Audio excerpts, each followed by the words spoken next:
GTFO balancing is a beautiful thing throughout the rundowns. Some weapon gets mild buffs, while some weapon gets buffed to oblivion. In this video I wanna talk about my perspective on some of the balancing in this game. Just like with every opinion, take it with a grain of salt. And before we start the next section, just look at this big striker tongue. Just look at it.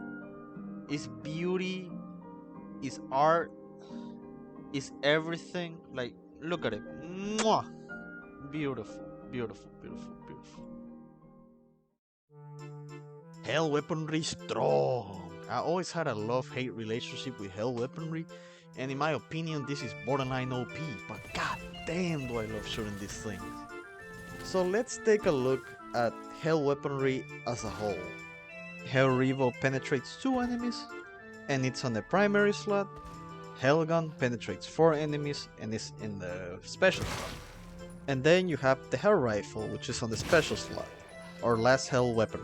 It has a maximum penetration of 5 enemies. I know the data block says 6, but penetration is hard-coded to 5 enemies only. So why you wanna throw down the hell weaponry? Well, it's like I said in the beginning, it's strong. The fact that you can solo whole wave without having much requirements to it kinda separates them too much from the other guns. You know, with the other weapons you have to click heads, watch your distance, time your reloads. This doesn't really apply to hell weaponry, since all hell weaponry have really good drop of starting points and really good damage. Hellgun 2-shots chargers and Hell Rifle 1-shots them, and range is not a problem. So without dancing around the edges too much, this is what I would suggest. Make Hell Revo non-reload cancelable.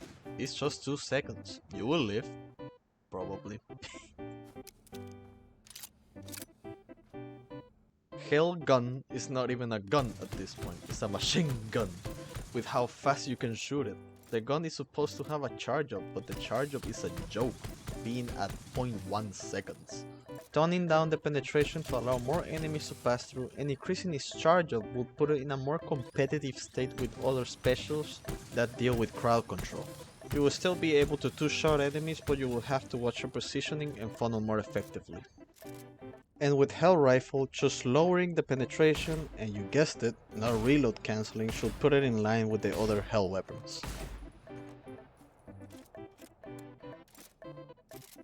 So what I'm aiming with this is to have a linear progression with hell weaponry while giving them a weakness that's easy to see that they all share, and this can be done obviously without touching the ammo or the satisfying 2-shots or 1-shots of these weapons. Of course, one of them is a primary, so it's kinda difficult to put them right next to the special, but it's easier just to grab them all and put them in their own category. And before we end this section, yes, I know about the penetration is situational argument, saying that penetration is situational, so you can just increase the penetration of a gun, because you never get the full value out of it, right? Doesn't mean that you should be giving a hell gun the potential of penetrating 5 enemies. You're still giving them superiority of the majority of guns, and balancing around redundancy is never a good thing. Balancing penetration around the most realistic scenario, like Hellgun penetrating 3 enemies on average, is better for balance, especially if you're using the weapon around the playstyle they promote.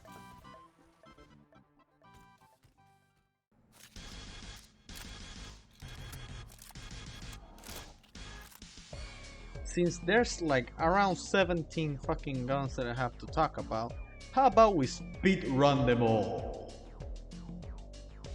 Sort of sucks Big Cucumber because the spread makes it unreliable to one-shot body shot at close range, reduce the spread and increase the start of follow. Buff that reload speed on the bullpup. Move the heavy SMG to the special slot for categorization and buff the damage and small mag it has. Rifle is fine as it is, but if you find the mathematics to make this gun 3-shot on strikers and 1-shot on shooters, I'll pin your fucking comment right now. My man JC said no one man should have that power. Reduce the total ammo of sniper to what it was before.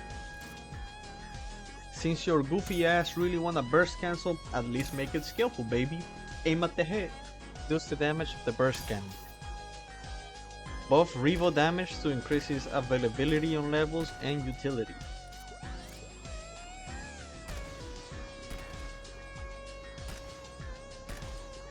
Chokmod Shotgun always had the problem of not dealing full damage because of the head always breaking by the exact amount of pellets necessary to break a limb.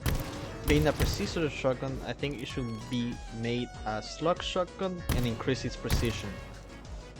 Combat shotgun have unreliable spread even at close ranges, make spread more reliable. Machine pistol already have 500 bullets, better hip fire to beam down targets would be ideal. R5 machine gun is fine as it is, but it could use another mag in its ammo reserve. Also, don't ask me why we have two different machine guns, I don't know why honestly. But what about the other guns, Dragon? Well, I think the other guns are in a really good position, and they're mostly balanced and are really good in the hands of a skillful player. So I don't really think we should be touching those guns.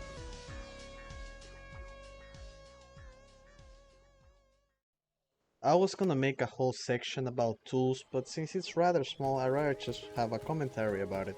Sentries are balanced when it comes to the stats, but the enchanters needs to fix their aiming on the sentries. If you notice, in burst sentries mostly, they supposedly need to aim at the head, and then after the head is destroyed, they will aim at the body. It works for strikers, but then when it comes to chargers, they will keep shooting the head, and of course this doesn't really apply to sniper sentries since, you know, it one-shots everything. So sentries that are all-purpose like burst, auto, and shotgun sentries suffer from it. So yeah, fixing their aiming will greatly increase their efficiency without touching anything from the stats. Honestly, the only gripe I would have with the tool would probably be C-foam, because it needs a rework. The fact that you can sit on a door and permafoam it for minutes at a time just take away from the fun and tension that should be feeling from an alarm, even if it's a higher tier one. Now, add the fact that enemies can only break one door at a time to enter your room because of a global cooldown, it makes it even easier. So sometimes the room layout can dictate if an alarm is actually easy or challenging when C-foam is involved. Also, C-foam falling through the floor when C-foaming, you know, the ground is still a thing, which makes C-foam less useful on the floor, which makes you use more C-foam, and I think that's kinda whack. Hope they fix that next round down, I guess. Now, when it comes to melees, I'm really happy with the new melees overall, but the knife could use some adjustments to the hitbox, since sometimes it feels inconsistent, and I got some hours put into it. I know that the hitbox comes from the sides of the character, but sometimes it just doesn't connect to the area I lit the knife into, and sometimes I hit the chest or the arm or anything but the head.